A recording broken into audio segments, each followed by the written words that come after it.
श्रीरङ्गसिंहगिरिदेशिकपादसेवा प्राप्त अखिलद्रविडवेदरहस्यजातं श्रीगौतमान्वयजमाश्रितभागधेयं गोपालदेशिकमहं शरणं प्रपद्ये। श्रीमद्गौतमवंशनायकमणेर्गोपालसूरेसुतं तत्पादाम्बुजलब्धयुग्मनिगमान्तार्धं सुशीलं सदा सद्विद्याविनयादिसद्गुणनिधिं स्वाचार्यनिष्ठान्वितं वन्दे वैष्णवभूषणं तमनघं श्रीरङ्गरामानुजम्।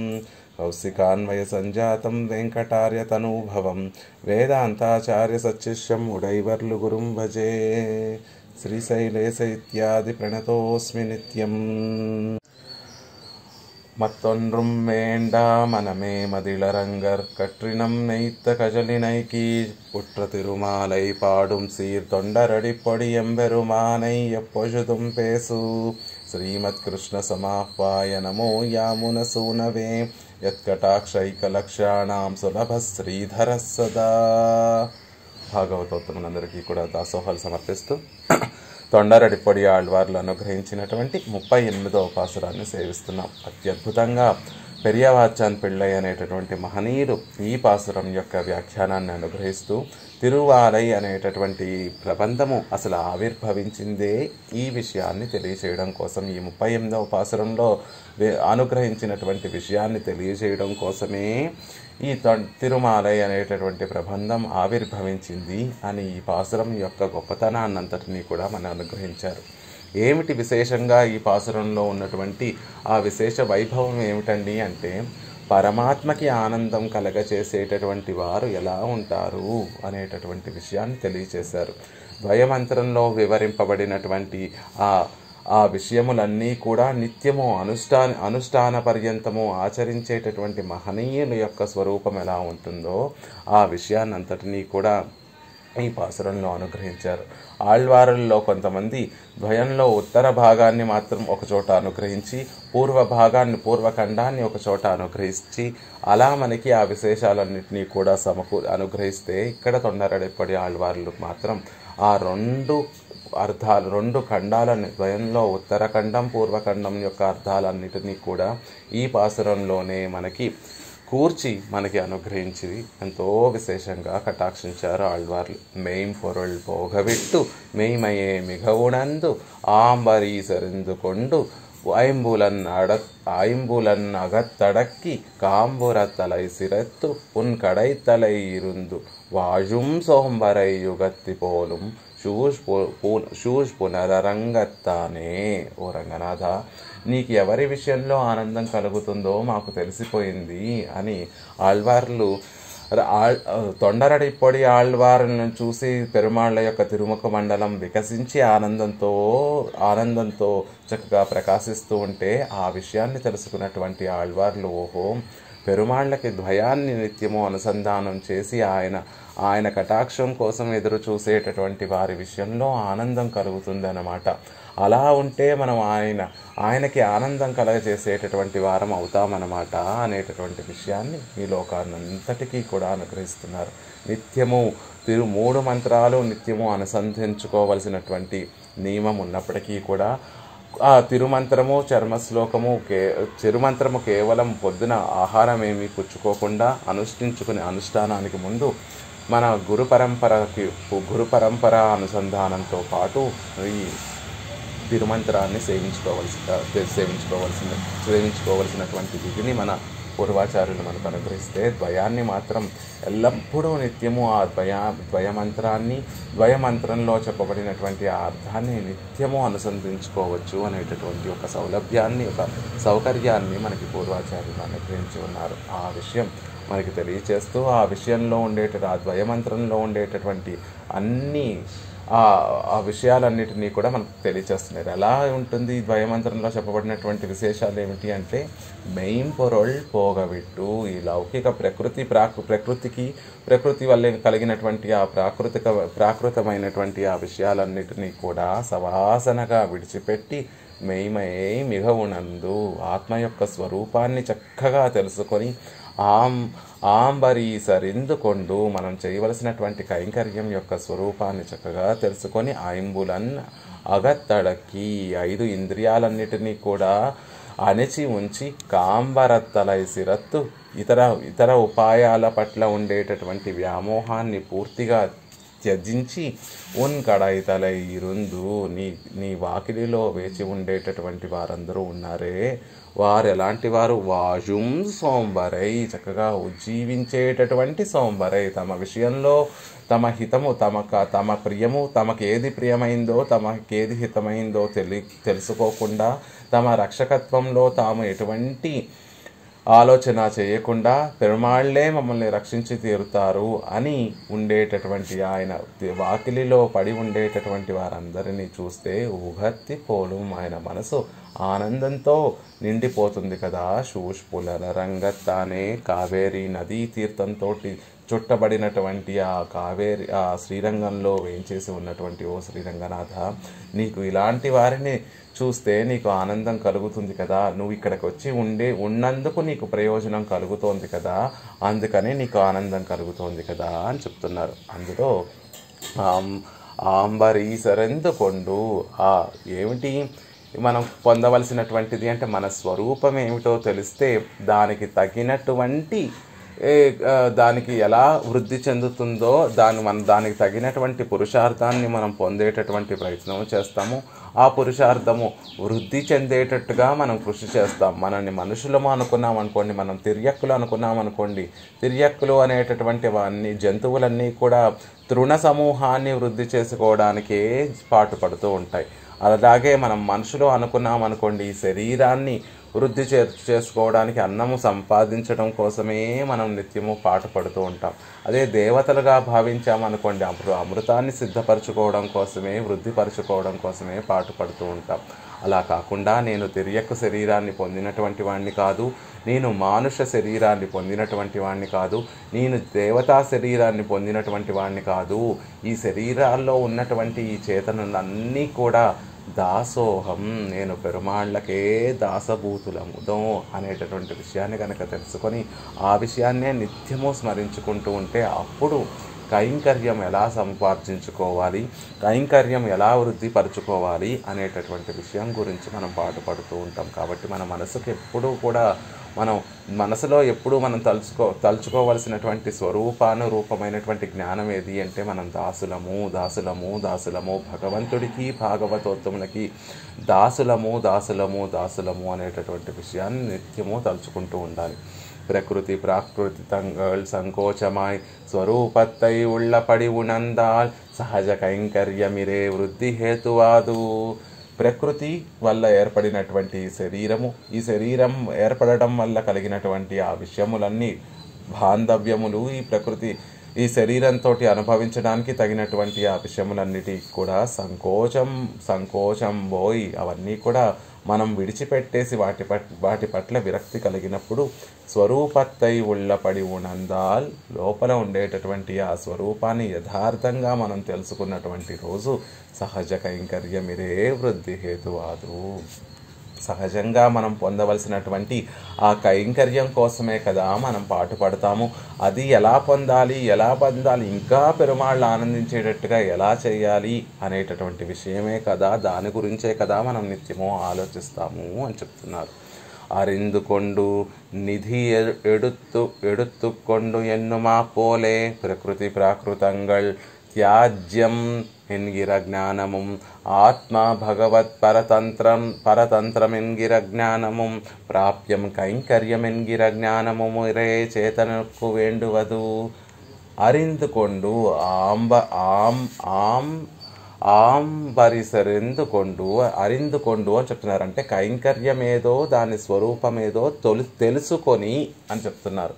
అరిందుకొండు అంటే ఏమిటండి అంటే నిధి ఎడుత్తుకొండు ఎన్నుమా పోలే, ఎప్పటి నుంచో దాచి ఉన్నటువంటి ఆ సంపద అంతటినీ కూడా తెలుసుకొని దానిని పుచ్చుకునేటటువంటి వారులాగా మనం ఉండాలి. సహజంగా ఉండేటటువంటి స్థితే కైంకర్యం, పెరుమాళ్ళకి కైంకర్యం చేయడం అనేటటువంటిది మనకి సహజంగా ఉండేటటువంటి స్థితి.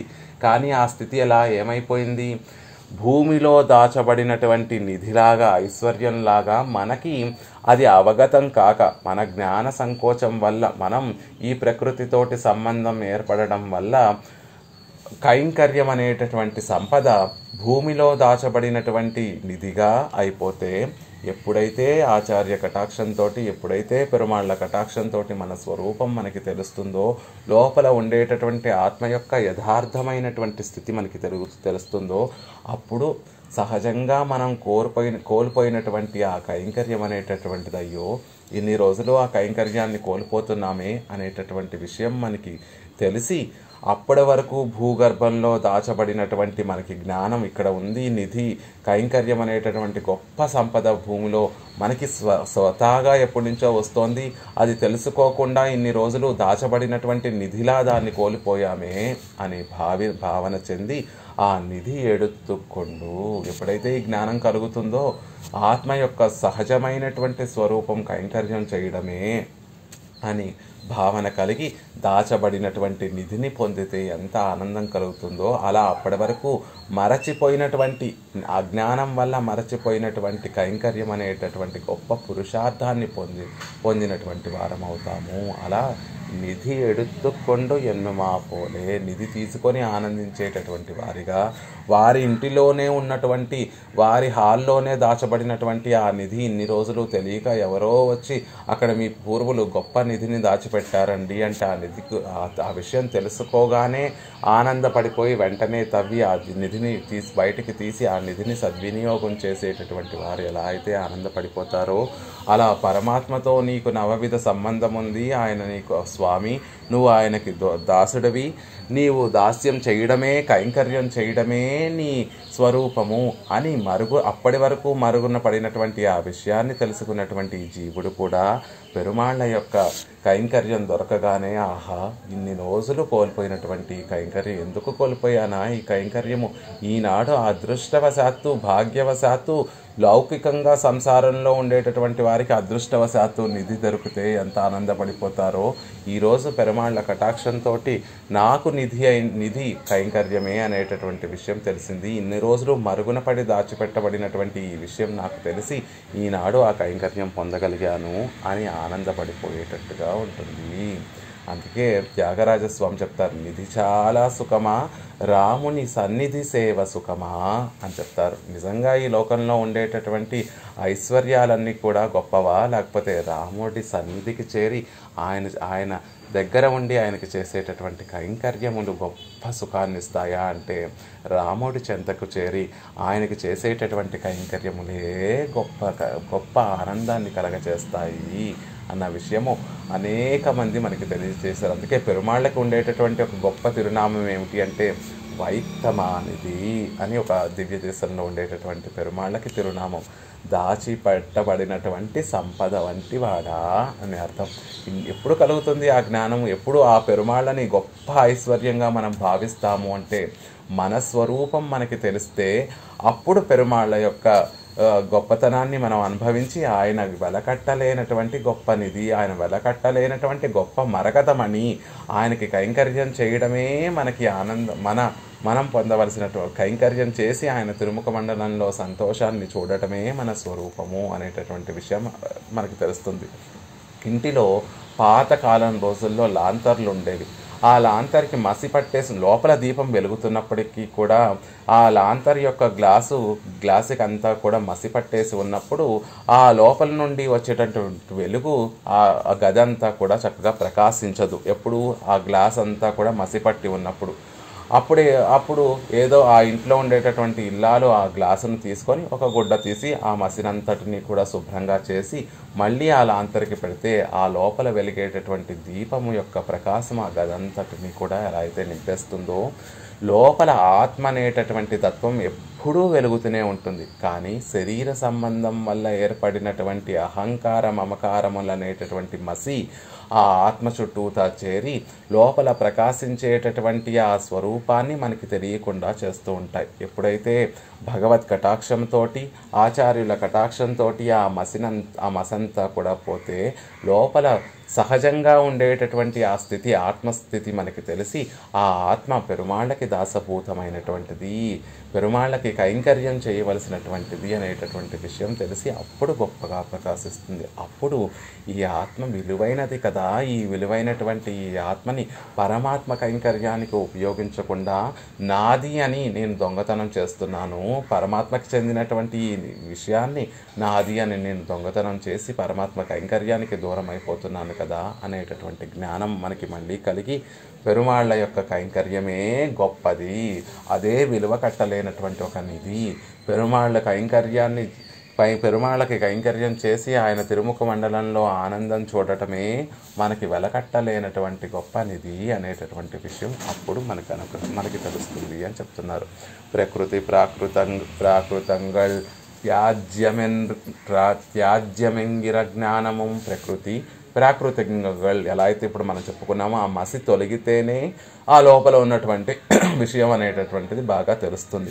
ఆ ప్రకృతి వల్ల కలిగినటువంటి ఈ శరీర సంబంధము, ఈ శరీరం వల్ల కలిగినటువంటి ఔపాధిక సంబంధములు, ఈ శరీరం వల్ల అనుభవించేటటువంటి విషయానుభవము, ఇవన్నీ కూడా అశాశ్వతమైనటువంటివి, దుఃఖ కారణమైనటువంటివి, వీటిని విడిచిపెట్టాలి అనేటటువంటి జ్ఞానాన్ని పొందడము ఆత్మ భగవత్ పరతంత్రమెంగిర జ్ఞానము.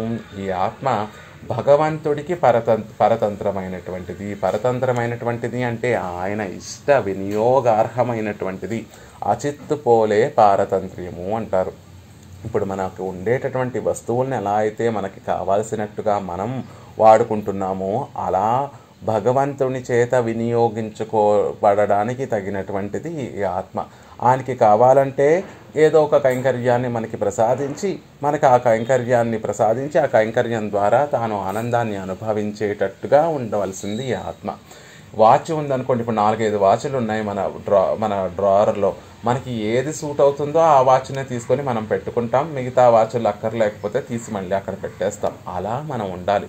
భగవంతుడు ఎప్పుడు మనని ఎలా వినియోగించుకుంటే అలా వినియోగపడేటట్టుగా ఆయన మనకి ఇచ్చినటువంటి ఆ కైంకర్యాన్ని త్రికరణ శుద్ధిగా చేసి, ఎందుకు చేయాలి ఆ కైంకర్యాన్ని త్రికరణ శుద్ధిగా అంటే కేవలం ఒకే ఒక లక్ష్యంతో చేయాలి. ఇది భగవంతుడికి ఆనందం కలగజేస్తుంది అనేటటువంటి, భగవంతుడు నా చేత ఆయన ఆనందాన్ని పొందడం కోసం నన్ను ఒక పనిముట్టుగా ఈ కైంకర్యం చేయించుకుంటున్నాడు అనేటటువంటి భావన పారతంత్ర్యము అనేటటువంటి భావన. అలా ఆత్మ భగవంతుడికి పరతంత్రం అనేటటువంటి జ్ఞానాన్ని పొంది ప్రాప్యం కైంకర్యమెంగిర జ్ఞానమిరే చేతనకు వేండువదు. పొందవలసినటువంటి ప్రాప్యం ఏమిటి అంటే ఆ భగవంతుడికి కైంకర్యం చేయడమే. ఎప్పుడెప్పుడు కైంకర్యం చేద్దామా, ఎప్పుడెప్పుడు చేసి యజమానికి సంతోషాన్ని కలగజేద్దామా అనేటట్టుగా ఉండాలి. మనం పొందవలసినటువంటిది ఈ 3 జ్ఞానములే. అందుకే అరిందుకొండు, తెలుసుకొని తీసుకొని అంటున్నారు. తెలుసుకొని తీసుకొని, అరిందు అంటే తెలుసుకోవడం, కొండు అంటే ఆ కైంకర్యాన్ని పుచ్చుకోవడం. తెలుసుకొని తీసుకోవడం. ముందు నీకు తెలియాలి కదా నువ్వు భగవంతుడికి పరతంత్రుడివని, భగవంతుడికి శేషభూతుడివని. అప్పుడే నువ్వు చేసేటటువంటి కైంకర్యము శేషి యొక్క ముఖోల్లాసానికి కారణమవుతుందే తప్ప నీకు ఆయనకి ఏ సంబంధం లేదు. నువ్వు అసలు ఆయనకు చెందినటువంటి వాడివి కాదు. ఏదో నిన్ను ఎవరో వినియోగిస్తున్నారు కాబట్టి వెళ్ళి నువ్వు కైంకర్యం చేస్తున్నావు. అప్పుడు ఆ ఆనందం కలుగుతుందా? కలగదు. పెరుమాళ్ళకి మనం చేసేటటువంటి విషయం సరిగ్గా చేయగలమా? చేయలేము. నీకు కోవెలకు వెళ్ళి పెరుమాళ్ళని సేవించుకోవాలి అనేటటువంటి ఆర్తి కలిగితే అప్పుడు నువ్వు కోవెలకు వెళ్ళి పెరుమాళ్ళని సేవించుకుంటే మనం చేసేటటువంటి పనులో త్రికరణ శుద్ధులు ఉంటాయి. అదే మన తల్లిదండ్రులు వెళ్ళి కోవెలకు వెళ్ళి పెరుమాళ్ళని సేవించుకొని రారా అంటే ఏదో నిబంధనలుగా మనం వెళ్ళి కోవెలకు వెళ్ళి పెరుమాళ్ళని సేవించుకుంటాం. అందులో చేసేటటువంటి పనుల్లో అంత మనం మనసు పెట్టి చేయం కాబట్టి, ఏదో నిర్బద్ధంగా చేస్తున్నాం కాబట్టి మనసు పెట్టి చేయం కాబట్టి ఆ కైంకర్యం త్రికరణ శుద్ధిగా ఉండదు. అదే ఈ జ్ఞానము కలిగి నువ్వు పరతంత్రుడు అనేటటువంటి జ్ఞానము, నువ్వు ఉన్నదే నీ స్వరూపమే భగవంతుడికి దాస్యం చేసేటటువంటి స్వరూపమని తెలుసుకుంటే నువ్వు చేసేటటువంటి కైంకర్యము ఆయనకి ఆనందాన్ని కలగజేస్తుంది అనేటటువంటి విషయాలన్నిటినీ కూడా తెలుసుకుంటే ఈ లౌకికంగా ఉండేటటువంటి విషయాలన్నీ కూడా దుఃఖహేతువులని తెలుసుకొని వాటి పట్ల విరక్తి కలగజేసుకుంటే అప్పుడు నువ్వు చేసేటటువంటి కైంకర్యం త్రికరణ శుద్ధిగా, చిత్తశుద్ధిగా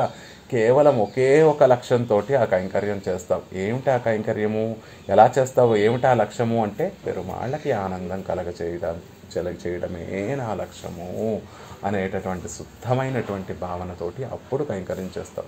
దానికి పూర్వరంగం ఏమిటి అంటే ఈ జ్ఞానం కలిగినప్పుడు అప్పుడు మన మనస్సు, ఇంద్రియాలు, మనస్సు అన్నీ కూడా త్రికరణ శుద్ధిగా చేసేటటువంటి కైంకర్యం పెరుమాళ్ళకి ఆనందం కలగచేయాలి అనేటటువంటి భావనతోటి కైంకర్యం లభిస్తుంది.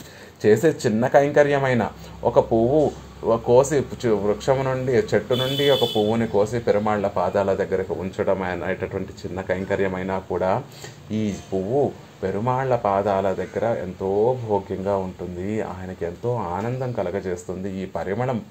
ఈ పరిమళంతో ఉన్నటువంటి ఈ పువ్వులు పెరుమాళ్ళకి ఆనందం కలగజేస్తాయి అనేటటువంటి చిత్తశుద్ధి భావనతోటి ఆ కైంకర్యం చేస్తాం. ఎప్పుడు ఈ జ్ఞానం అంతా కూడా ఉన్నప్పుడు అంటున్నారు. అదే చేతనులకి ఉండవలసినటువంటి ముఖ్యమైనటువంటిది అంటున్నారు. వీడు విక్కయ్యం పత్తు విక్కయ్యం ఉపాయభూతనాన ఈశ్వరన్ కృత్యమిరే. చేతనులకి కావాల్సినటువంటిది ఒకటి, ఆ జ్ఞానం కలిగి ఉండి ఆ కైంకర్యం ఎప్పుడు లభిస్తుందా అని ఎదురు చూస్తూ ఉండడం. భగవంతుడు ఎలా నన్ను వినియోగించుకుంటాడా అనేటటువంటి ఎదురు చూస్తూ ఆ వినియోగానికి అర్హంగా ఆయన వినియోగించుకోవడానికి తగినట్టుగా మన స్వరూపాన్ని దిద్దుకొని మనం ఉండటమే మనం చేయవలసినటువంటి పని. పట్టుకోవడము, విడిచిపెట్టడము ఉపాయభూతనాన ఈశ్వరన్ కృత్యమిరే. ఆయన కృత్యము. మనం పట్టుకోకూడదు, మనం విడిచిపెట్టకూడదు. మన చేతుల్లో ఏమీ లేదు. మనం ఉపాయాలని పట్టుకోవడము, లేకపోతే పరమాత్మని పట్టుకోవడము, లేకపోతే అహంకారం మమకారాలను విడిచిపెట్టడము, ఇవన్నీ కూడా మనం చేసేటటువంటి పనులు కాదు. ఇవన్నీ ఈశ్వరన్ కృత్యమిరే, ఆయన కృత్యము. జీవుడికి చేయవలసినటువంటి పని ఏమిటి అంటే జీవుడు పరమాత్మకే చెందినటువంటి వాడు అనేటటువంటి జ్ఞానము ఎప్పుడు మన కలిగి ఉండడమే. ఈ ప్రాకృతిక విషయములన్నీ కూడా అందులో లోట్లు ఉన్నాయి, వాటిని విడిచిపెట్టాలి అని నిత్యము తలుచుకుంటూ ఉండటం. ఆత్మ భగవంతుడికే చెందినటువంటిది, ఆయనకే పరతంత్రమైనటువంటిది అని నిత్యము తలుచుకుంటూ ఉండటం. ప్రాప్యం, నేను పొందవలసినటువంటి ప్రాప్యం భగవంతుని యొక్క కైంకర్యమే అని నిత్యము తలుచుకుంటూ ఉండటం. ఇలా తలుచుకునేటటువంటి చేతనని చూస్తే, జీవుణ్ణి చూస్తే ఆయనే మెల్లిమెల్లిగా మనం పట్టుకున్నటువంటి ఉపాయాలన్నిటినీ కూడా విడిపింపచేసి మనకి కావాల్సినటువంటి కైంకర్యాన్ని కూడా ఆయనే ప్రసాదిస్తాడు. ఆ ప్రసాదించడము, విడిచిపెట్టడం అనేటటువంటి విషయాలు చేతనుడికి తగినటువంటివి కాదు. అది ఈశ్వరన్ కృత్యము. ఎవరైతే ఈ జ్ఞానంతో ఉంటారో, ఎవరైతే ఈ భావనలతోటి ఉంటారో అలాంటి వాడిని ఆయనే పట్టుకొని ఆయన మన తరపున చేయవలసినటువంటి విషయాలన్నీ కూడా ఆయనే చేసి కైంకర్యాన్ని మనకి ప్రసాదిస్తారు అంటున్నారు. మనమేదో పట్టుకోవాలనో, మనమేదో సాధించుకోవాలనో, మనమేదో విడిచిపెట్టాలనో లేదు. మనం కేవలం ఆ జ్ఞానము కలిగి ఉన్నటువంటి వారిగా ఉండడమే కావలసినటువంటి పని. ఆ భావన మనసులో, ఆ భావన దీన్నే ఏమంటారు? అద్వేషము, ఆనుకూల్యము అంటారు. భగవంతుడు అంటే పడకపోవడం, భగవంతుడు అనేటటువంటి వాడు లేడు అనకుండా ఉండడము, ఆయన పట్ల అనుకూలమైనటువంటి సంకల్పంతో భావనలతోటి ఉండడము అంటారు. అలా ఈ జ్ఞానము నిత్యము కలిగి ఉంటే అలాంటి వారిని ఆయనే చేయి పట్టుకొని వెళ్ళి ఆయన సంతోషం కోసం ఆయనే కైంకర్యాన్ని ప్రసాదిస్తాడు. జీవుడు చేయవలసిందల్లా నిత్యము మనసులో నేను ఇలాంటి వాణ్ణి భగవంతుడికి వినియోగపడేటటువంటి వాడిగా నన్ను నేను మార్చుకోవాలి అనేటటువంటి జ్ఞానంతో ఉండడమే కావాల్సినటువంటి విషయము చెప్తున్నారు. మెయింబొరుల్ మెయిమయే ஆம்பரீசு ஆகிற இவை அவ்வோ பதார்த்தங்களுக்கு வாச்சகமன்றிக்கே இருக்க தத் ஸ்வபாவ வாச்சியான சப்தங்களிலே మరైత్తు అరులు చెయ్యిరార్ అర్ధగౌరవత్తాలే. ఇక్కడ చెప్పినటువంటి విషయాలన్నీ కూడా పైపైన విషయాలుగా మనం చూడకూడదండి. మెయిన్ పొరుళ్ళు అని చెప్పడం ద్వారా సత్యంగా కనిపించేటటువంటి, యథార్థంగా కనిపించేటటువంటి విషయానుభవం గురించి చెప్తున్నారు.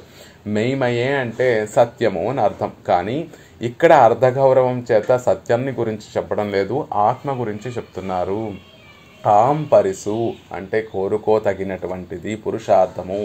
ఆ పురుషార్థము ఐశ్వర్యమో కైవల్యమో కాదండి. మనం కోరుకోవాల్సినటువంటి పురుషార్థము కైంకర్యము కోరుకోవాలి. ఇక్కడ చెప్పినటువంటి పదములన్నీ కూడా పైకి స్వభావవాచియాన శబ్దంగళాలే మరైతు వాటికి అసలైనటువంటి వాటికి సహజంగా ఉండేటటువంటి అర్థాలు, ఆ శబ్దాలకి సహజంగా ఉండేటటువంటి అర్థాలు చెప్పడం లేదు ఆళ్వార్లు. వాటి అర్థగౌరవంతో వాటితోటి మనకి కావాల్సినటువంటి విషయాలన్నింటినీ కూడా తెలియచేస్తున్నారు. మెయిన్ పొరుళ్ళు అని చెప్పడం ద్వారా లౌకికంగా ఈ ప్రకృతి వల్ల, ప్రకృతి సంబంధం వల్ల ఏర్పడినటువంటి ఆ విషయానుభవం గురించి చెప్తున్నారు. మెయిమయే అన్న చోట సత్యం కాకుండా ఆత్మ గురించి చెప్తున్నారు. ఆం పరిసు అనే చోట పురుషార్థం కాకుండా కోరుకునేటటువంటి పురుషార్థం ఐశ్వర్యమో కైవల్యమో కాకుండా కైంకర్యం గురించి చెప్తున్నారు అని అర్థగౌరవంతో పైకి చూస్తే అవి మామూలు పదములుగా, మామూలు అర్థములుగా కనిపిస్తాయి. కానీ ఆళ్వారుల యొక్క భావన ఎప్పుడూ వాడేటటువంటి పదములు, ఆ పదజాలము, ఆ శబ్దార్థము కాదండి. అర్థగౌరవంతో వాటి లోపల విశేషంగా మనకి అర్థాన్ని కటాక్షిస్తున్నారు అని చెప్తున్నారు. ఐంబులన్ అగత్తడక్కి 5 ఇంద్రియాల్ని అణిచిపెట్టి ఉంచి అని అర్థం. ఇంద్రియంగళై తన్నుళ్ళే యాంబడి పన్ని, ఇంద్రియాలు బయటికి ప్రవహించకుండా తన లోపలికి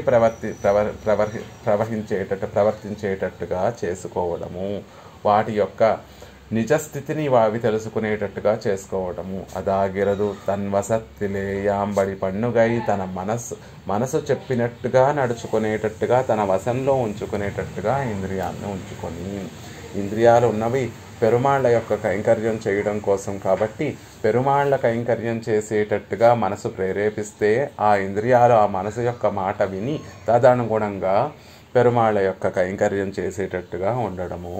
మెయింబొరుள் పోగవిట్టు ఎన్గిర முதல் வார்த்தையில் போயிருக்க ஐம்புலன் அகத்தடுக்கி என்றது கீச் சொன்ன కైంకర్యத்தில் మమేదం ఎన్గిర బుద్ధి తవిరిగై.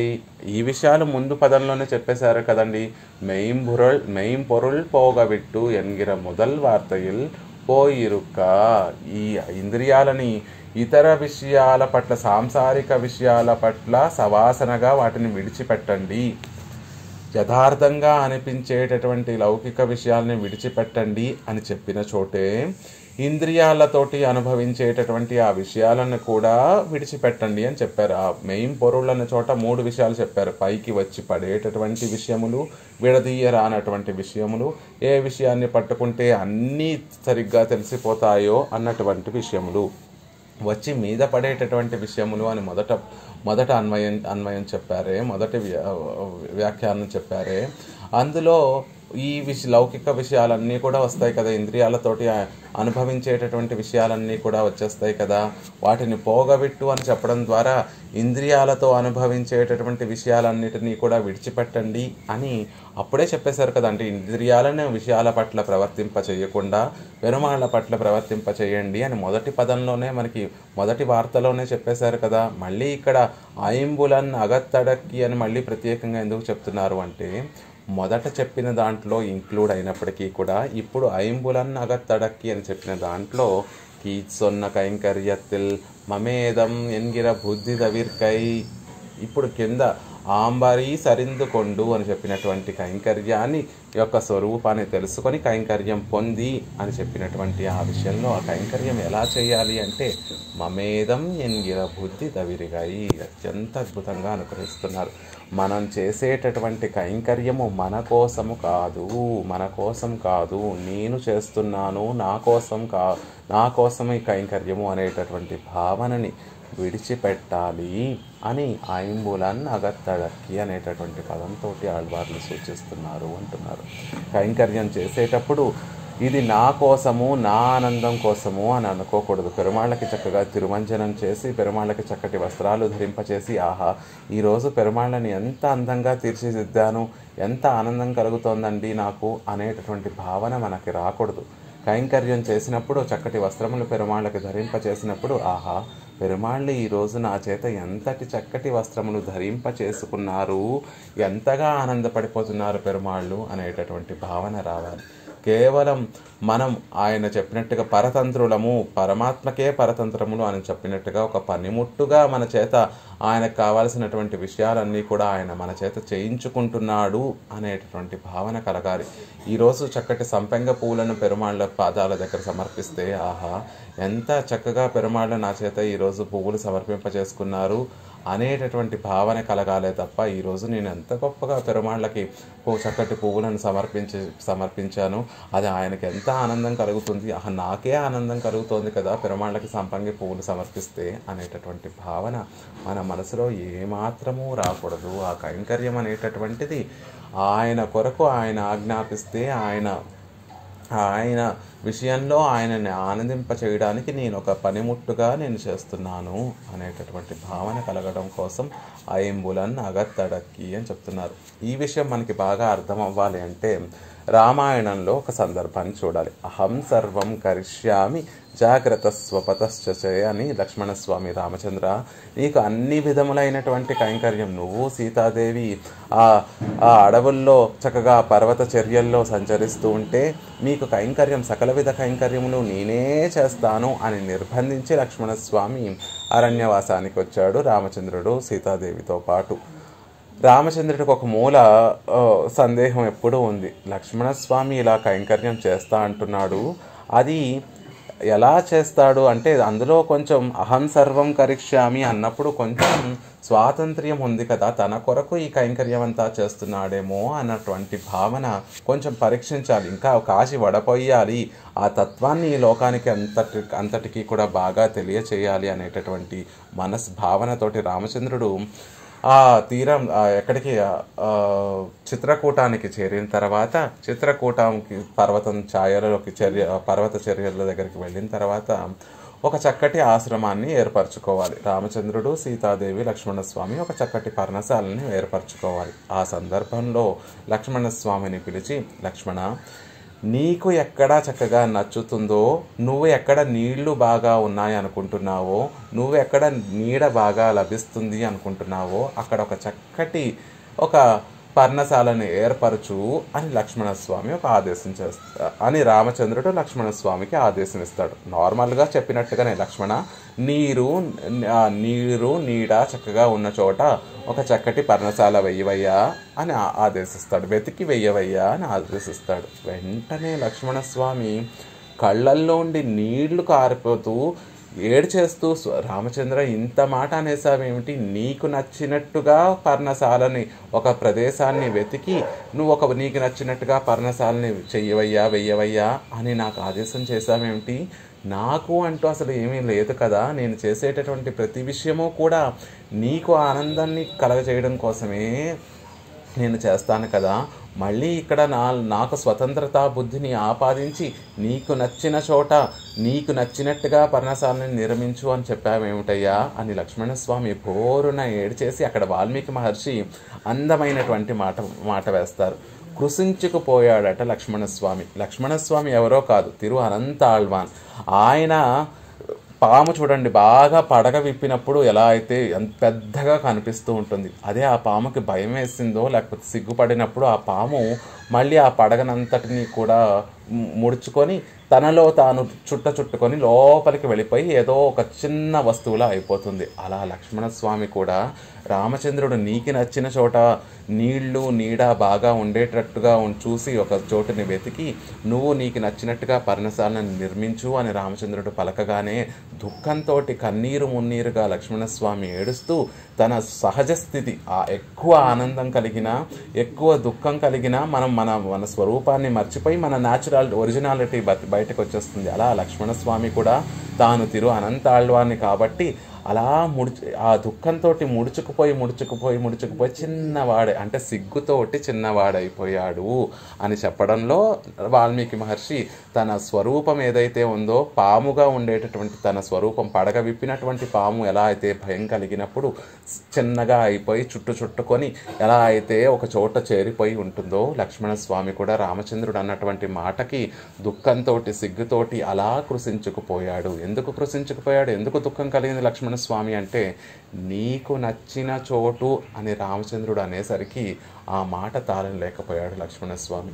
నాకు నచ్చిన చోటు, నాకు నచ్చినట్టుగా కైంకర్యం చేయమంటున్నావేమిటయ్యా? నేను ఎప్పుడూ కూడా నాకు నచ్చినట్టుగా నేను కైంకర్యం చేయలేదు. ఎప్పుడు నీకు నచ్చుతుందని, నీకు ఆనందం కలుగుతుందనే కైంకర్యం చేసేవాడిని తప్ప ఈ కైంకర్యంలో నా అనేటటువంటి బుద్ధి లేనే లేదు రామచంద్ర. ఇంత మాట అనేసావేమిటి అని లక్ష్మణస్వామికి కన్నీరు ఆగలేదు, దుఃఖం ఆగలేదట. అలా మనం చేసేటటువంటి కైంకర్యంలో వెంటనే రామచంద్రుడు మళ్ళీ తేరుకొని, అయితే సరే లక్ష్మణ, రామచంద్రుడే ఒక చక్కటి ప్రదేశాన్ని ఎంపిక చేసి, రామచంద్రుడు ఇక్కడ పర్ణశాలను నిర్మించు, ఇక్కడ నీరు నీడ చక్కగా ఉన్నాయి కాబట్టి ఈ ప్రదేశంలో పర్ణశాలను నిర్మించు అని లక్ష్మణస్వామికి చెప్తే అక్కడ పర్ణశాలను లక్ష్మణస్వామి మళ్ళీ నిర్మించడం జరుగుతుంది. అలా మనం చేసేటటువంటి కైంకర్యంలో మమేదం, నా కొరకు చేస్తున్నాను, నేను చేస్తున్నాను అనేటటువంటి బుద్ధి ఉండకూడదు. కాబట్టి ఐంబులన్ అగత్తడకి, మనం చేసేటటువంటి ఇంద్రియాలన్నీ కూడా వాటి ఆనందం కోసం చేస్తున్నాను అని భావించకూడదు. పెరుమాళ్ళని చక్కగా పెరుమాళ్ళకి తిరుమంజనం చేసి చక్కగా అలంకరించిన తర్వాత కళ్ళు చూసి ఆహా పెరుమాళ్ళు ఎంత ఆనందంగా ఉన్నారు, ఎంత ఆనందాన్ని కలగజేస్తున్నాడు స్వామి అనేటటువంటి భావన రాకూడదు. అది మనం మనసుని పరివర్తన చెందించుకొని ఎంత చక్కగా నా చేత కైంకర్యం చేయించుకుంటున్నాడు ఆ స్వామి అనేటటువంటి భావన మనకి కలగాలి. ఆ చేసేటటువంటి భావనలో ఎక్కడా కూడా అహంకారం అనేటటువంటిది ఉండకూడదు. అహంకారం అనేటటువంటిది మిళితమైతే ఎలా ఉంటుంది అంటే, ఒక బంగారు కలశంలో అమృతాన్ని అంతటినీ నింపి ఒక చిన్న విషపు బొట్టుని వేస్తే ఆ అమృత భాండమంతా కూడా ఎలా అయితే నిరుపయోగం పడుతుందో, ఎలా అయితే నిష్ప్రయోజనం అయిపోతుందో, ఎవరికి ఉపయోగపడకుండా ఎలా అవుతుందో, మనం చేసేటటువంటి కైంకర్యంలో ఎక్కడైనా నా కొరకు నేను చేస్తున్నాను, నా ఆనందం కొరకు చేస్తున్నాను అనేటటువంటి భావన ఎక్కడైనా కలిస్తే ఆ అమృత భాండంలో విషచుక్క వేసినట్టుగా మనం చేసేటటువంటి కైంకర్యంలో ఆ అహంకారం అనేటటువంటిది వస్తే మనం చేసేటటువంటి కైంకర్యం మొత్తం కూడా నిష్ప్రయోజనం అయిపోతుంది, ఎటువంటి ప్రయోజనం లేకుండా ఉంటుంది అని మనకి పిళ్ళై లోకాచార్యులు వారు చెప్తారు శ్రీవచన భూషణం అనేటటువంటి ప్రబంధంలో. అలా మనం చేసేటటువంటి కైంకర్యంలో నేను నాది అనేటటువంటి బుద్ధిని ఈ పదంతో దూరం చేస్తున్నారు. ఐంబులన్ అగత్తడక్కి అని చెప్పడం ద్వారా మనం చేసేటటువంటి కైంకర్యం మన కొరకు కాదు, మనం చేయట్లేదు, ఆయన కొరకు ఆయనే చేయించుకుంటున్నాడు అనేటటువంటి భావం ఉండాలి అని చెప్తున్నారు. కైంకర్యత్తిലും నియమిక్కు వేండువన శిలముండు. కైంకర్యం చేయడంలో అనేక విధులు ఉంటాయి, కొన్ని నియమ నిబంధనలు ఉంటాయి. అవే మనం చెప్పుకున్నట్టుగా నేను నాది అనేటటువంటి భావన లేకుండా పెరుమాళ్ళకి కైంకర్యం చేయడం. అవత్తయ్యాయత్తు ఇంగు చొల్లొగిరదు, అవి ఇక్కడ చెప్పబడ్డాయి. ఐంబులన్ అగత్తడక్కి అని చెప్పడం ద్వారా అది చెప్పబడింది. కైంకర్యం చేయడంలో చెప్పబడింది. కైంకర్యం చేయడం అంటే ఏమిటి? చేతులు ఉన్నది ఆయనని అర్చించడం కోసం, నాసిక ఉన్నది ఆయనకు సమర్పించి శేష ప్రసాదంగా పుచ్చుకునేటటువంటి తిరుత్తుజాయి యొక్క పరిమళాన్ని సేవించడం కోసం, కన్నులో ఉన్నది ఆయన సౌందర్యాన్ని చూడటం కోసం, మాట ఉన్నది ఆయన తిరునామాన్ని చెప్పడం కోసం. ఇవన్నీ కూడా ఏ మనసు ఏ బుద్ధితో చేయాలి అంటే, కాళ్ళు ఉన్నది ఆయన కోవెలకి ఆయనను సేవించడానికి వెళ్ళడం కోసం. ఇవన్నీ కూడా ఏ మనసుతో చేయాలి అంటే, నేను చేసేది ఏది కూడా నా కొరకు కాదు, నేను చేయడం లేదు, ఆయన నా చేత చేయించుకుంటున్నాడు, ఆయన ఆనందం కొరకు అనేటటువంటి భావనతోటి చేయాలి. ఈ ఇంద్రియాలు ప్రతి ఒక్కటి కూడా చక్కగా ఒక్కొక్క కైంకర్యాన్ని పెరుమాళ్ళ కైంకర్యం చేయడం కోసమే వినియోగించాలి. ఆ ఆదేశాలు ఆ ఇంద్రియాలకి ఆదేశించేటటువంటి మనసులో ఎలాంటి భావనలు ఉండాలి అంటే, కైంకర్యత్తిల్ మమేదం ఎన్గిర బుద్ధి తవిరిగాయి. కైంకర్యం నేను చేస్తున్నాను, నా కొరకు చేస్తున్నాను అనేటటువంటి బుద్ధి లేకుండా చేయాలి అని చెప్తున్నారు. తనకు ఇనిదాగ పుణ్యం కైంకర్యం అపురుషార్థం అవనక్కు ప్రయోజనమాగ పన్ను మదొన్రుమే పురుషార్థం. అద్భుతంగా అనుగ్రహించేశారు పెరియవాచాను పిళ్ళై. తనకు ఇనిదాగా ఉన్నం కైంకర్యం అపురుషార్థం, నాకు ఆనందాన్ని కలగజేసేటటువంటి కైంకర్యం, పెరుమాళ్ళకి ఒక చక్కటి మధురమైనటువంటి పదార్థాన్ని చేసి ఆరగింపు చేస్తే అది మనకి సంతోషం కలిగిస్తే అది పురుషార్థం కానే కాదండి. అసలు అది కైంకర్యమే కాదు. అలాంటి కైంకర్యము అపురుషార్థము, కోరుకోవలసినటువంటిది కాదు. అవనుక్కు ప్రయోజనమాగ పన్నువదొండ్రమే పురుషార్థము. ఆయనకి ప్రయోజనాన్ని కలగచేసేటటువంటి పనే, అలాంటి కైంకర్యమే కోరుకోవలసినటువంటి పురుషార్థం. ఆయనకి ఆనందాన్ని కలగచేసేటటువంటి పనే పురుషార్థం. ఆయనకి ఏమి ఆనందం కలగజేస్తుందండి అంటే భగవంతుడికి ఆనందాన్ని కలగజేసేది తదీయ కైంకర్యము. ఒక్కొక్కటి మనకి 3 మెట్లు ఉంటాయి. ప్రథమ పర్వము, మధ్యమ పర్వము, చర్మ పర్వము అని 3 పర్వములు ఉంటాయి. మొదటి పర్వం ఏమిటి అంటే పెరుమాళ్ళని పట్టుకోవడం, పెరుమాళ్ళకి ఇష్టమైనటువంటి కైంకర్యం చేయడం. రెండవ పర్వం, మధ్యమ పర్వం ఏమిటంటే భాగవతోత్తములను పట్టుకోవడం, భాగవతోత్తములకి ఇష్టమైనటువంటి కైంకర్యం చేయడం. మూడవ చర్మ పర్వం ఏమిటి అంటే ఆచార్యుల్ని పట్టుకోవడం, ఆచార్యులకు ఇష్టమైనటువంటి కైంకర్యం చేయడం. భగవంతుడిని పట్టుకొని భగవంతుడికి ఇష్టమైనటువంటి కైంకర్యం ఏమిటి, ఇష్టమైనటువంటి కైంకర్యం చేయడం అంటే ఏమిటి అంటే ప్రథమ పర్వంలో ఉన్నటువంటి వారందరూ కూడా చేయవలసినటువంటి కైంకర్యం, భగవంతుడికి ఆనందాన్ని కలగజేసేటటువంటి కైంకర్యం ఏది అంటే భాగవతోత్తముల సేవ. అది ప్రథమ పర్వంలో ఉండేటటువంటి వారు చేయవలసినటువంటి కైంకర్యం. మధ్యమ పర్వం అంటే ఆ మెట్టు దాటి ఇంకొక పై స్టేజ్కి వెళ్తే మధ్యమ పర్వంలో భాగవతోత్తములకు ఇష్టమైనటువంటి కైంకర్యం ఏమిటి అంటే ఆచార్య కైంకర్యం. రెండో స్టేజ్లో ఉన్నటువంటి వారందరూ కూడా భాగవతోత్తములందరూ కూడా ఏమని చెప్తారు, భాగవతోత్తములందరికీ కూడా ఇష్టమైనటువంటి కైంకర్యం ఏమిటి అంటే మీ ఆచార్యుల్ని ఆశ్రయించారా, వారికి కైంకర్యం చేశారా అని అడుగుతూ ఉంటారు భాగవతోత్తములు. కాబట్టి భాగవతోత్తములందరికీ కూడా ఇష్టమైనటువంటి కైంకర్యం ఆచార్య సేవ. కాబట్టి రెండో మధ్యమ పర్వంలో ఉండేటటువంటి వారందరూ చేయవలసినటువంటిది ఆచార్య సేవ. మరి చర్మ పర్వనిష్ఠులైనటువంటి ఆచార్యులకి ఈడుపడి ఆచార్య కైంకర్యం చేసేటటువంటి వారు చేయవలసినటువంటి కైంకర్యం ఏమిటండి అంటే ఆచార్యులకు అత్యంత ఇష్టమైనటువంటి కైంకర్యం ఏమిటి అంటే పెరుమాళ్ళ సేవ. వారి దగ్గరికి వెళ్తే, ఆచార్యుల దగ్గరికి వెళ్తే నాకు చేయండి, నాకు కైంకర్యం చేయండి, లేకపోతే నా కుటుంబానికి కైంకర్యం చేయండి, లేకపోతే నా సంబంధికులకు కైంకర్యం చేయండి అని చెప్పరు ఎప్పుడూ కూడా ఆచార్యులు ఎప్పుడూ కూడా ఏమని చెప్తూ ఉంటారు, మీరు వెళ్ళి పెరుమాళ్ళకి కైంకర్యం చేశారా, ఆ దివ్య దేశాన్ని సేవించారా, ఇక్కడ ఉన్నటువంటి పెరుమాళ్ళకి ఏమైనా కైంకర్యం సమర్పించారా, లేకపోతే ఇక్కడ ఈ దివ్య దేశంలో రోజు అక్కడ ఉండేటటువంటి అర్చకులకి రోజు పాపం పెరుమాళ్ళకి కైంకర్యం చేయడానికి వీలుగా ఉండటం లేదట, వారికి ఏమన్నా సహాయం చేశారా, వారికి కైంకర్యం చేశారా అని చెప్తూ ఉంటారు ఆచార్యులు. కాబట్టి చర్మ పర్వనిష్ఠులు చేసేటటువంటి కైంకర్యం భగవత్ కైంకర్యం, ప్రథమ పర్వనిష్ఠులు చేసేటటువంటి కైంకర్యం భాగవత కైంకర్యం, మధ్యమ పర్వనిష్ఠులు చేసేటటువంటి కైంకర్యం ఆచార్య కైంకర్యం.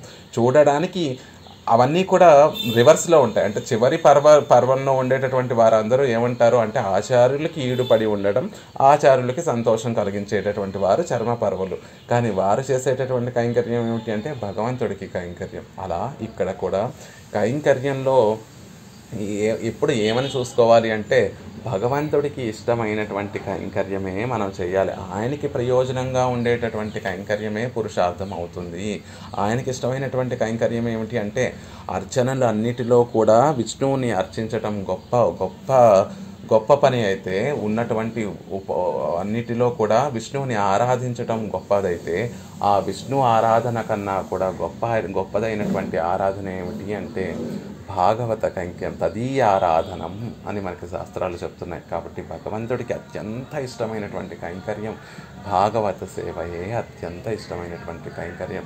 అందులో మనం ఎలా చేశాము, భాగవతుడికి ఏ బుద్ధితో చేశాము, ఎలా చేశాము, ఏ ప్రయోజనం చేశాము అవేమీ కూడా పెరుమాళ్ళు చూడకుండా మనం చేసేటటువంటి భాగవత సేవని ఆయన సంతోషంగా స్వీకరిస్తాడు. కాబట్టి ఆయనకి ఆనందం కలగచేసేటటువంటి విషయమే పురుషార్థం అవుతుంది. మన సంతోషం కోసం పెరుమాళ్ళకి చక్కగా తీర్చిదిద్ది పెరుమాళ్ళకి అలంకారాలు సమర్పించేసి వస్త్రాలు సమర్పించేసి నేను గొప్పగా చేస్తున్నాను అనుకునేటటువంటిది అసలు పురుషార్థమే కాదు. ఆ కైంకర్యము పురుషార్థమే కాదు.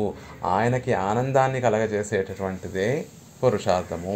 పెరుమాళ్ళకి ఎలా ఉంటే ఆనందాన్ని కలగజేస్తారు అంటే పెరుమాళ్ళకి సాత్వికంగా ఉంటే ఆనందాన్ని కలగజేస్తారు. ఇతరుల్ని బాధ పెట్టకుండా, పరుషంగా మాట్లాడకుండా, ఇతరులకి కొంచెం కూడా కష్టం కలిగించకుండా అందరి పట్ల సాత్విక బుద్ధితోటి, అహింసతోటి ఉంటే పెరుమాళ్ళకి ఆనందం. పెరుమాళ్ళకి సంబంధీకులకి కైంకర్యం చేస్తే పెరుమాళ్ళకి ఆనందం. అలా పెరుమాళ్ళకి ఏ విషయాలు ఆనందం కలగచేస్తాయో వాటిని కోరుకోవడం పురుషార్థం అవుతుంది. తనక్కేయాగ ఎన్నై కొళ్ళుమిదే ఎన్రుం తిరువాయిముజిలో కూడా అల్వార్లు నమ్మాళ్వార్లు ఎమ్మా విట్టు అనేటటువంటి దశకంలో తనక్కేయాగ ఎన్నై కొళ్ళుమిదే స్వామి, నీ కొరకే నీ కోసమే నన్ను తీసుకో, దాసుడిగా స్వీకరించు. అది పురుషార్థం నిష్కర్ష చేస్తూ పురుషార్థం మనం కోరుకోవాల్సినటువంటి పురుషార్థం ఏమిటి అనేటటువంటి విషయాన్ని మనకి తెలియచేస్తూ నమ్మాళ్వార్లు కూడా తనక్కేయాగా ఆయన కొరకు మాత్రమే ఎన్నై కొళ్ళు మీదే నన్ను స్వీకరించు స్వామి, నీ కొరకు నన్ను స్వీకరించు, నా కొరకు నన్ను నువ్వు స్వీకరించడం కాదు, నీ కొరకు నన్ను నువ్వు స్వీకరించు. అంత అద్భుతమైనటువంటి భావన చూడండి. నాకు సంతోషం కలుగుతుందని నువ్వు నన్ను పరిగ్రహించకు, నన్ను తీసుకోకు. నీకు ఆనందాన్ని కలగజేసేటటువంటి వాడినైతే కనుక నేను అప్పుడు నన్ను తీసుకొని నాకు తగినటువంటి కైంకర్యాన్ని ప్రసాదించి నేను ఆ పనిని చక్కగా చేస్తూ ఉంటే దానిని చూసి నువ్వు సంతోషించడమే నాకు కావాల్సినటువంటి పురుషార్థము. తనక్కేయాగా ఎన్నై కొళ్ళు మీదే, నీ గురించి నీ కొరకే నన్ను తీసుకొని నీ ఆనందం కొరకే నన్ను పరిగ్రహించు స్వామి అనేటటువంటి విషయం తిరువాయిముషిలో ఆళ్వార్లు కూడా మనకి అనుగ్రహించారు. అంతేకాకుండా రామాయణంలో కూడా రమమాణ వనేత్రయ సంక్షేప రామాయణంలో మనకి వస్తుంది. లక్ష్మణస్వామి, రామచంద్రుడు, సీతాపిరాట్టి, లక్ష్మణస్వామి ముగ్గురు కూడా అరణ్యవాసం చేస్తున్నారండి. ఆ చిత్రకూట పర్వత ఛాయల్లో ముగ్గురు చక్కగా సుఖాన్ని అనుభవిస్తున్నారు. అక్కడ ఉండేటటువంటి పర్వత ఛాయల్లో ఉండేటటువంటి ఆనందాలు లక్ష్మీదేవి, సీతాదేవి, రామచంద్రుడు ఇద్దరు ఆ అందాలని ఆస్వాదిస్తూ ఉంటే పిరాట్టికి రామచంద్రుడికి కైంకర్యం చేస్తూ లక్ష్మణస్వామి కూడా ఆనందాన్ని అనుభవిస్తున్నాడు. రమమాణ వనేత్రయ వనంలో ఉండేటటువంటి ఆ ముగ్గురు ఆనందాన్ని అనుభవిస్తున్నారు. నిజానికి చూసుకుంటే రామచంద్రుడు, సీతాదేవి హాయిగా అన్ని విధ కైంకర్యములు లక్ష్మణస్వామి చేసి పెడుతూ ఉంటే వారిద్దరూ నిజానికి వెకేషన్ అనుభవిస్తున్నట్టుగా ఆ వనంలో ఉండేటటువంటి రమణీయత అంతటినీ కూడా రామచంద్రుడు, సీతాదేవి అనుభవిస్తూ ఉంటే కాదు వాల్మీకి మహర్షి చూస్తుంటే ఎలా ఉంది అంటే లక్ష్మణస్వామి కూడా వారు అనుభవించేటటువంటి ఆనందాన్ని అనుభవిస్తున్నాడు. ఎందుకు అంటే తాను చేసినటువంటి కైంకర్యాన్ని శేషి యజమాని చూసి ఆనందిస్తూ ఉంటే ఆ యజమాని తిరుముఖ మండలంలో ఉండేటటువంటి ఆనందాన్ని చూసి దాసుడైనటువంటి ఆ లక్ష్మణస్వామి కూడా ఆనందాన్ని అనుభవిస్తున్నాడు. తను చేసినటువంటి పని యజమానికి నచ్చితే యజమాని సంబరపడిపోతూ ఉంటే సంతోషపడుతూ ఉంటే ఆ యజమానికి సంతోషం కలగజేసినటువంటి ఆ దాసుడు ఎలా అయితే పొంగిపోతాడో, నేను చేసినటువంటి పని అయ్యగారికి నచ్చింది అని ఎలా అయితే ఆ దాసుడు ఎంతో ఆనందాన్ని అనుభవిస్తాడో అలా మనం కూడా మన సమర్పించినటువంటి కించిత్ కార్యము మన చేత సమర్పింప చేసుకున్నటువంటి ఆ కించిత్ కార్యాన్ని పెరుమాళ్ళు పరిగ్రహించి ఆయన సంతోషపడుతూ ఉంటే ఆయన తిరుముఖ మండలాన్ని చూసి మనం సంతోషపడాలి. అదే జీవుని యొక్క పరమ పురుషార్థము, అదే ఈ జీవుడికి జీవితానికి కలిగేటటువంటి సార్థకత అంటున్నారు. అలా ఉండాలి. అందుకే ఆ కైంకర్యం చేసేటప్పుడు మనం చేస్తున్నాము, మన కొరకు చేస్తున్నాము అనేటటువంటి బుద్ధి లేకుండా ఆయన కొరకు తనక్కే యాగ ఎన్నై కొళ్ళు మీదే, ఆయన కొరకు ఆయన నన్ను పరిగ్రహించి నా చేత కైంకర్యం చేయించుకుంటూ ఆయన ఆనందిస్తూ ఉంటే ఆయన ఆనందాన్ని చూసి మనం ఆనందపడాలి అని చెప్తున్నారు. బాగా ఇవ్వళవనాల్ ఉత్తరాఖండమాన ప్రాప్త్యం సొల్లిత్తాయిత్తు. ఈ అర్థం ద్వారా ఇప్పటి వరకు చెప్పినటువంటి విషయాల ద్వారా ద్వయమంత్రంలో ఉండేటటువంటి ఖండార్థాన్ని మనకి అనుగ్రహించారు. పూర్వఖండము, ఉత్తరఖండము. ఉత్తరఖండము శ్రీమతే నారాయణాయ నమః అనేటటువంటి ఆ ఉత్తరఖండం యొక్క అర్థాన్ని మనకి అనుగ్రహించారండి అని చెప్తున్నారు. ఇక్కడ వరకు చెప్పడం ద్వారా మెయిన్ పొరుల్ పోగబెట్టు మెయిమయ్యే మిగవునందు ఆంబరీ సరిందు కొండు ఆయంబులన్ అగత్తడక్కి అని ఇక్కడ వరకు చెప్పినటువంటి ఈ తిరువార్తల ద్వారా, ఈ శ్రీ సూక్తుల ద్వారా, ఆళ్వార్లు అనుగ్రహించినటువంటి ఈ పాసుర ఖండాల ద్వారా మనకి ద్వయమంత్రంలో ఉండేటటువంటి ఉత్తరార్థం శ్రీమతే నారాయణాయ నమః అనేటటువంటి విషయం, ఆ వాక్యం యొక్క అర్థాన్ని ఇక్కడ మనకి చెప్పినట్టుగా అయింది అని పెరియవాచ్యాన్ని పెళ్ళై మనకు అనుగ్రహిస్తున్నారు. అవి ఎలా అన్వయిస్తుంది అనేటటువంటి విషయాన్ని ఇంకా విశదీకరించి మనకి తర్వాత వారు అనుగ్రహించి ఉన్నారు. ఆ విశేషాలన్నింటినీ కూడా రేపటి రోజున మనం యథావకాశంగా సేవించేటటువంటి ప్రయత్నం చేద్దాం.